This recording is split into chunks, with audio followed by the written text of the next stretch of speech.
మన ప్రభువును మన రక్షకుడు అయిన యేసుక్రీస్తు నామమున అందరికీ వందనాలండి. దేవునికి స్తోత్రాలు. కృపగలిగిన యేసుక్రీస్తు ప్రభు, దయగలిగిన దేవుడు, జాలి కలిగిన యేసయ్య మనల్ని ప్రేమించి మరలా మనకు ఒక నూతన దినమును అనుగ్రహించినందుకు సమస్త మహిమ ఘనత ప్రభావములు యేసుక్రీస్తు ప్రభుకి చెల్లునుగాక. ఆ యేసు ప్రభు ఈ నూతన దినము కొరకు మనకు అనుగ్రహించిన కృపావార్త, దేవుని యొక్క వాగ్దానము, కీర్తనల గ్రంథము 33వ కీర్తన 9వ వచనం. ఆయన మాట సెలవీయగా దాని ప్రకారం ఆయన ఆజ్ఞాపింపగానే కార్యము స్థిరపరచబడెను. దేవునికి స్తోత్రం కలుగునుగాక, దేవునికి మహిమ కలుగునుగాక. దేవుని యందు ప్రియమైన సహోదరి సహోదరులారా, మన దేవుడు మాట ఇయ్యగా ఆ ప్రకారం ఆయను. ఆయన మాట ఇస్తే చాలండి, శూన్యము నుంచి సమస్తము సృజించబడుతుంది.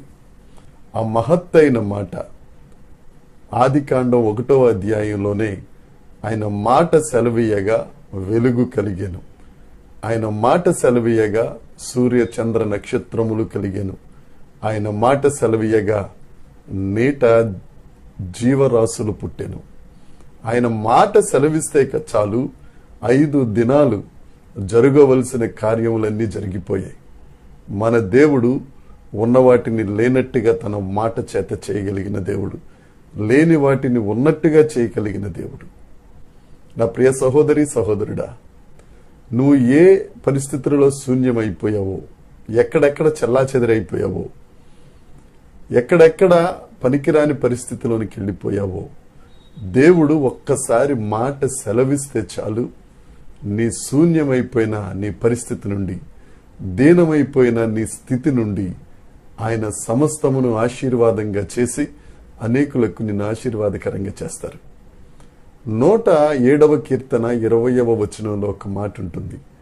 ఆయన వాక్కు వారిని బాగు చేశాను, వారు పడిన గుంటలో నుండి వారిని విడిపించాను. మనం లేజర్ ట్రీట్మెంట్ తీసుకుంటూ ఉంటాం.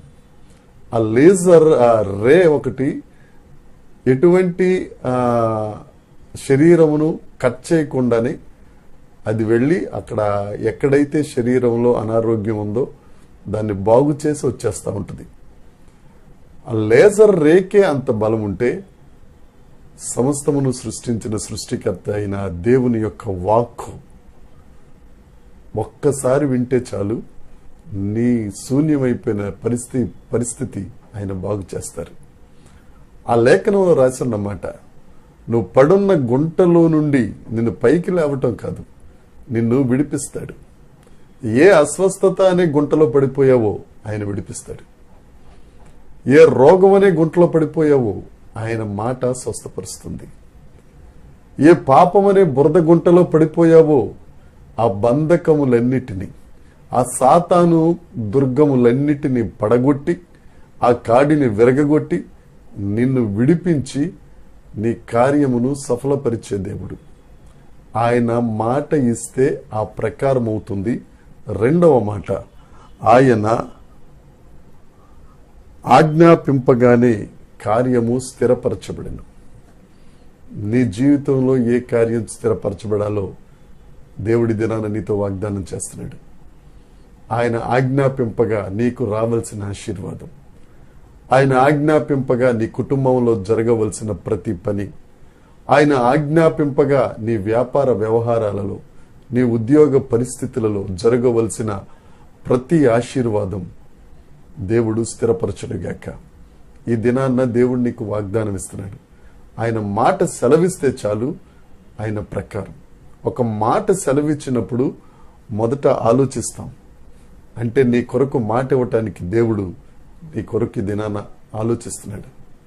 ఆలోచించి ఆజ్ఞాపింపగా ఆ కార్యము, ఆ ఆశీర్వాదము నీ జీవితంలో నీకేది అవసరమో అది స్థిరపరచబడును గాక. ఈ వాగ్దానాన్ని స్వతంత్రించుకో. ఈ వాగ్దానం నీ కొరకే. నీకే కార్యం కావాలో ఆయన మాట సెలవిస్తారు, ఆ ప్రకారం అవుతుంది. ఆయన ఆజ్ఞాపిస్తారు, అది స్థిరపరచబడుతుంది. నమ్ము. ఈ వాగ్దానాన్ని స్వతంత్రించుకుని అనేకులకు ఆశీర్వాదకరంగా, అనేకులకు ఆదర్శంగా దేవుడు నీకు ఆ మాట సెలవిచ్చునుగాక. దేవుని కృప నీకు తోడై ఉండునుగాక. ప్రార్థన చేసుకుందాం. పరలోకమందున్న మా తండ్రి, పరిశుద్ధుడా, నీకు స్తోత్రం నాయన.